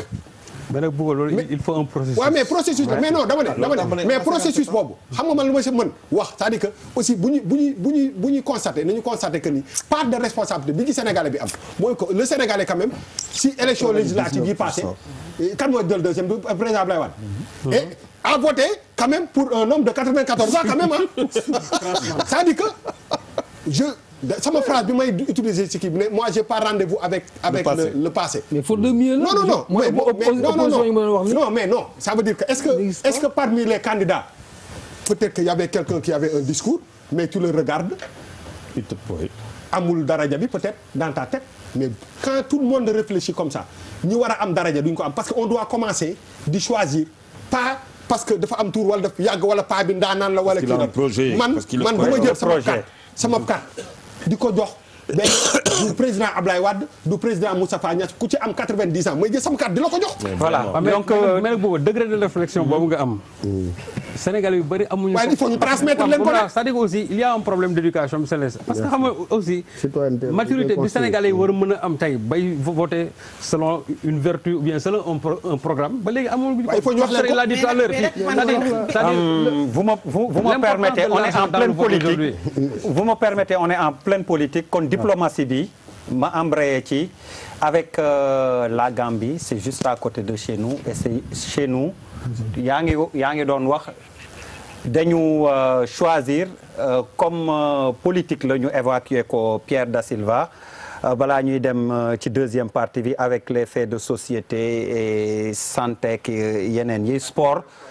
très rapidement Gambie ni ma ko doon waxee ni ma ko doon junjee Gambie la fa xew c'était le choix du peuple Yaya Jammeh bañ mais mujj na dem avec l'implication du Sénégal avec la CEDEAO très rapidement au plan diplomatique donc bu rax politique ni ñu ko waxee bëggoon nañ def succès revers mais je pense qu'on va s'arrêter à la Gambie pour passer à la deuxième partie comme régie bi mi ngi ma koy signaler on est dans la rétro et on a pris quand même du temps ak li fi jot a jàll toujours avec Sëñ Saliou pour la première salve concernant la Gambie. La Gambie, moi je dirais que c'est un succès diplomatique du Sénégal parce que il faut se dire que aussi ñun suñu rapport yi ñu amoon ak Yaya Jammeh musul nekk ay rapports yu nekk yu en tout cas yu neex te je crois que Gambie mënul nekk ci biir Sénégal ba pare toujours di waroo ak Sénégal. et loolu boo gisee presque rébellion Casamance bi à un certain moment dafa am benn rôle bu am importance boo xam moom la ci doon jouer te je crois que il fallait systématiquement ou soit écarter Yaya Jammeh ou soit xool nan la ñu mën a neutraliser Yaya Jammeh parce que le problème Casamance ne passe régler tant que Yaya Jammeh mu ngi woon foofu donc je crois que le président Macky Sall il a sauté vraiment sur l'occasion le fait que Yaya Jammeh ait reconnu ses résultats ba pare daal ci bëgg si dellusiwaat je crois il fallait sauter sur l'occasion pour mën ko neutraliser définitivement et je crois que foofu moom vraiment le Sénégal a frappé un grand coup même s'il faut reconnaître ailleurs que aussi suñu diplomatie bi quand même dafay sooxe parce que depuis très rapidement fu mu sooxee non dafay sooxe dans la mesure où regarde d'abord ñun les pays qui nous entourent à part peut-être Adama Barrow mi nga xamante ne barki dem la fi ñëw mais tous les pays qui nous entourent mën na presque amuñ ci ñenn ñoo xam ne nii am nañu yooyu relation ak ñoom. le problème du G5 Sahel mi ngi nii. on ne peut pas parler aujourd'hui de terrorisme pays yi fi féete Sénégal yëpp bokk ci G5 alors que le Sénégal peine même à dugg foofu. le problème de la présidence de l'union de la commission de l'union africaine foofu aussi ça a été vraiment un échec diplomatique te boo xoolee le ministère même des affaires étrangères nekkul ministère boo xam ne dafa stable depuis en tout cas en 6 ans on a eu 3 ministres des affaires étrangères donc déjà loolu rek dafa am lu muy symboliser que diplomatie Sénégal aussi am na lu bari loo xam ne war nañ ko ci tëggaat même s'il faut reconnaître ailleurs qu'il y a eu des succès quand même en Gambie. Alors en sciences politiques Charles dañuy faral di wax ni état ñaari instrument la am c'est le soldat et le diplomate de carrière ci wàllu Gambie bi ñaar ñëpp ndax gis nga ni taxaw nañ ci niñ ci war a taxawee. waaw bon il faut dire que il y a eu une grande intelligence politique kooku il faut le dire sur la gestion du dossier gambien parce que fallait nous gérer avec la CEDEAO quand même. bien sûr ba pare gérer boo xamante ne ONU la commencé wàcc ba CEDEAO donc du point de vue politique quand même. mais Sénégal a joxe impulsion. exactement le leadership du Sénégal. attention c'est pour ça que je parle c'était un habillage quoi. mais c'est pour ça que je parle. tu n'es pas très diplomate ni diplomatique. mais je te parle comme un diplomate. oui Charles tiens un langage diplomatique. Bismillah Charles continue. C'est pour ça que je parle d'intelligence politique boo xamante ne qui a été développée ici liggéey ici bu baax a baax a baax pour que affaire bi nangu tout en laissant aux Gambiens et en donnant aux Gambiens leur fierté. loolu dafa doon loo xamante ne je pense qu'en termes de gestion ça a été excellemment bien géré. bien géré du point de vue militaire Sénégal nag am na lu mu waroon. nii bu ñu fàtte qu'en 2016 la puissance militaire bu ñu gisee suñu défilé wax na ak ñëpp xam nga les enjeux quand on va sur les enjeux ku si nekk xam nga sa bopp gars yi c'est vrai que Barkaba fait une très belle analyse entre le sud les pays du sud et le pays du nord ñu xam lan mooy Sénégal sa force militaire ses investissements ay affaires yoo xam ne ni ñu koy xam mais écoute il y a des informations yu ngay am nga xam ne que Sénégal c'est pas un pays forcément qui fait une certaine forme d'unanimité parce que dafa am hégémonie bu doy waar kon aussi il faut que ñu nangu ko donc je pense que ça a été une très très très grande réussite boo xamante tam faaw tam ñu gis ci suñu bopp waaw parce que si biir loolu sot am na mais sot de manière très intelligente loolu yëpp peuple gambien yi moo ko jaroon c'était pour le peuple gambien et ça il faut se dire le président waaw il a bien manœuvré professeur ci Gambie waaw parfaitement d'accord avec tout le monde quand c'est un succès diplomatique le président de la République wax dëgg yàlla il nous a enlevé presque vraiment une épine du pied parce que ku nekk xam na ne problème yi amoon Casamance waxuma sax mais boo xoolee même la construction du pont depuis le président Daouda Kairaba Diawara ba yegg si ci coup d'état manqué ku koy Samba Sagna ba ci ki fi jógee nii di Yaya Jammeh mais chaque fois benn forme de chantage la ñu doon def autour du Sénégal ku nekk xam na ne également ñi nga xam ne ñoom ñoo ko wër ñu doon tooyee garde rapproché Yaya Jammeh mais vivier bi mu ngi ko doon jëlee directement ci MFDC te boo seetloo année yi nga xam ne moom la nekk Gambie mooy année yi nga xam ne MFDC gën a am doole donc quand l'occasion s'est présentée il faut saluer le courage la perspicacité et l'intelligence politique du président Macky Sall mais qui a compris que il fallait vraiment se débarrasser de monsieur là pour l'intérêt du peuple gambien et même pour l'intérêt du peuple sénégalais ci côté boobu moom franchement. Bouba ñu dem Gambie noo ko dundee. ci man xam nga man moom xaw naa quand même jege dëkk boobu. ñaari fànn laa koy kii parce que aussi je pense am na mooy li ma wax sànq am na loo xam ne day des ci histoire. je pense que si li nga xam ne histoire dina ko retenir moom mooy taxawaay bi nga xam ne état wu Sénégal ci président Macky Sall taxaw na ko ci problème mu Gambie bi parce que Yaya Jammeh quand même fii ba 100 ans on va parler de lui et puis je pense que loolu am na importance président boo nekkee ci sa mandat nga def ay jéego yoo xam ne dañ koy fàttaliku donc wax fa dëgg yàlla ku gis nen a ngi ci côté boobu et puis dafa am benn sentiment de fierté aussi parce que bataille bi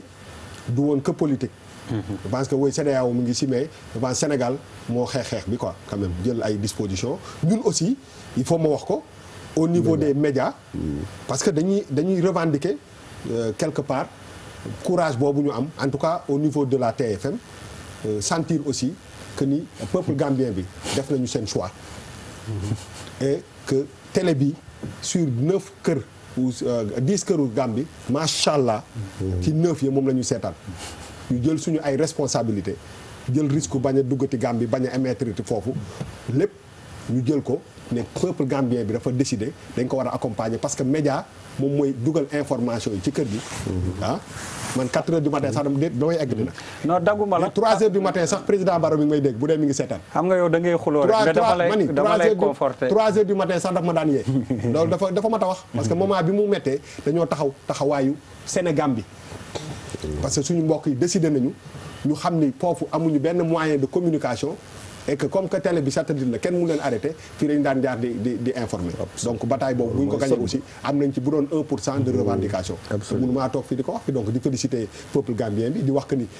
ba président Barrow yéegee jël nguur ga ca la ñu dellu ca la ñu nekkoon. oui àndunoo Barrow àndunoo keneen ñun Sénégal bi la ñu àndal du dëgg. donc dafa moment boobu dafa jotoon ñu jeng. parce que réew ma moo ko soxla woon ñu jàng te loolu c'est important am nañ ci benn pourcentage te mënuñu cee bañ a wax nag. mais vraiment je pense que aujourd'hui su fekkee ne am na benn fierté ci 2017 bi en tout cas par rapport ak régime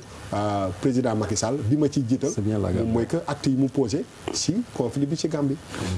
waaw man dama yaakaar ne c'est la plus belle victoire de Macky sous son magistère. parce que je pense que c'est le seul sujet depuis que président Macky Sall nekk fii. problème bi am Sénégal unanimité ñëpp ànd amul opposant amul chef religieux amul mais man boobu laa gisagum Sénégal ñëpp d'accord ci dañu war a jàpp ci affaire Gàmbi bi président bi lead ko nekk leadership Sénégal ci kuppoolu CEDEAO ñu ànd ci mais li ci gën a neex aussi mooy nga defal nit dara mu reconnaître dama am chance su temps yi ma dem Gambie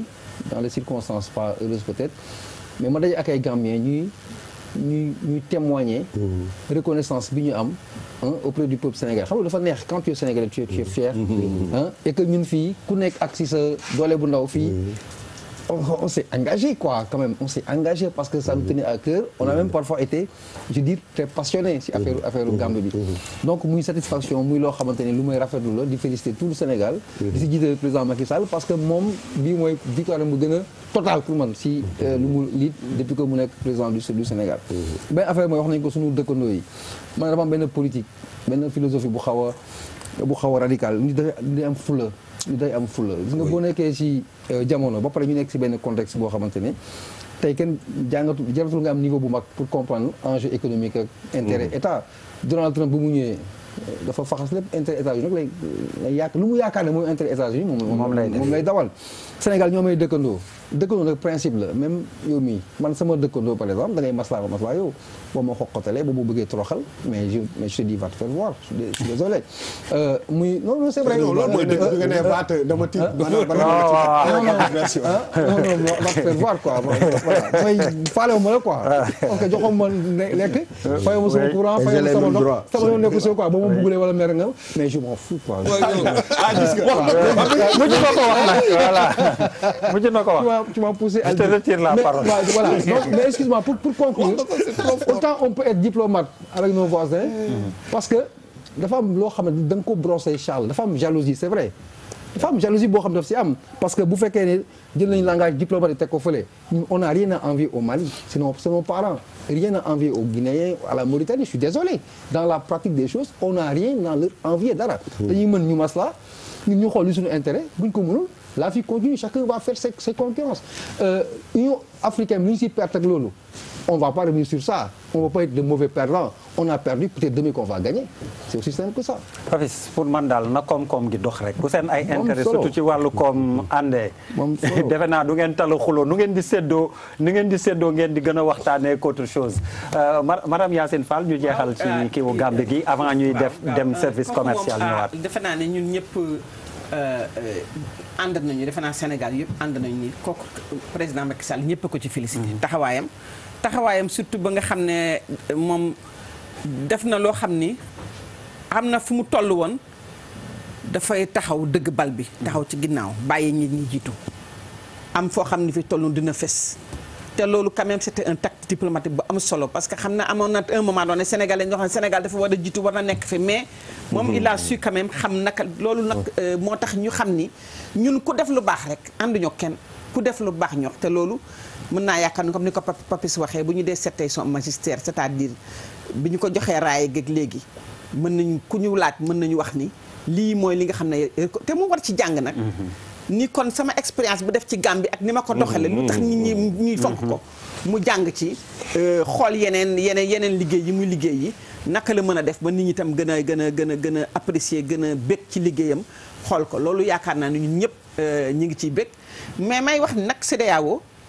dëkkandoo dëgg la ni da ngay maslaa ndax xam nga daan nga dem xale ñaari ngeen dend kër ñu xeex ak keneen parents yi génn maslaa ñu dóor sodom parce que dëkkandoo dafa diis te boo xoolee tey Sénégal ak Mauritanie rek wala Sénégal ak on partage un fleuve tey jii boo xoolee rek le barrage de Manantali bi ñu bokk bu ñu déggowulee du ñu bokk bu ay ressources ñu ko bokkee parce que ressource amul limite dex gaa ngi nii ak géej gi y a tellement de yoo xam ni dafa tax ne dëkkandoo dafa am solo mënuloo te suñu diplomatie nag sooxe na ci moment bi parce que ñun de CEDEAO daan nañ fi toogaay boo xam ne bii suñu jiitoo suñu gaay topp ci wala ànd ak ñun kon nag war nañu seetaat tamit naka la ñuy def ba mën a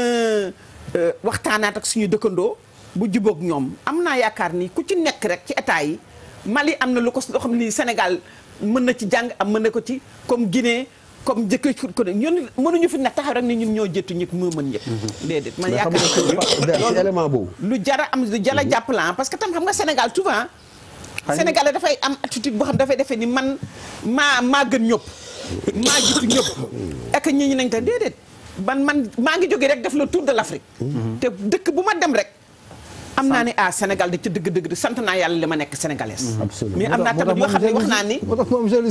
wax naa tamit ni Sénégal war nañu jàng te yaakaar na ñu ñoo gën donc loolu war nañ ci jàng il faut qu'on soit un peu plus humble mais loolu expliqué li la Papis wax c'est-à-dire que boo ko seetloo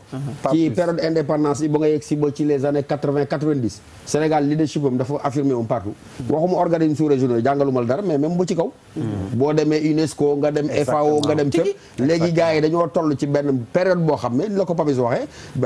c'est pas que le Sénégalais moom mooy def nii mais ñoom ñeneen nag gars yi mënuñ lu ñëw rek ñoom ñu góolu ko donc c'est vrai que donc loolu li muy laaj mu réajuster suñu démarche diplomatique même suñu liggéey par rapport à la boo xoolee suñu processus parce que man bon Nations Unies jàng naa quand même négociation bu baax a baax ak état yi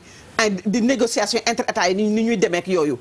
naka ngay pousser sa agenda naka ko ngay placer naka ngay pousser say pions je pense que l'expérience de l'Union africaine quand même mais toujours rester sur la gauche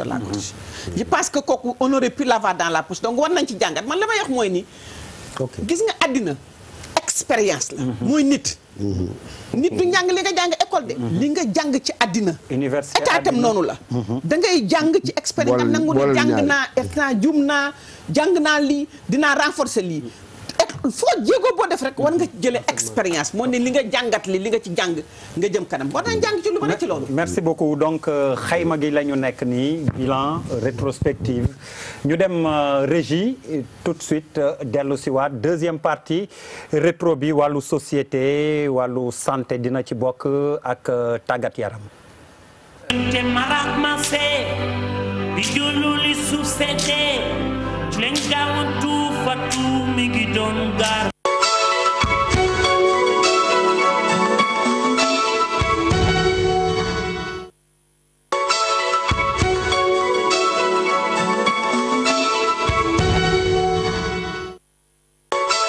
te marak mase di jululi succédé len gawantu fatu mi ngi doon gar ni bi jolol yu teddi ci melax yi xawela yeneen yu mel ni lu doon di ngir liberté di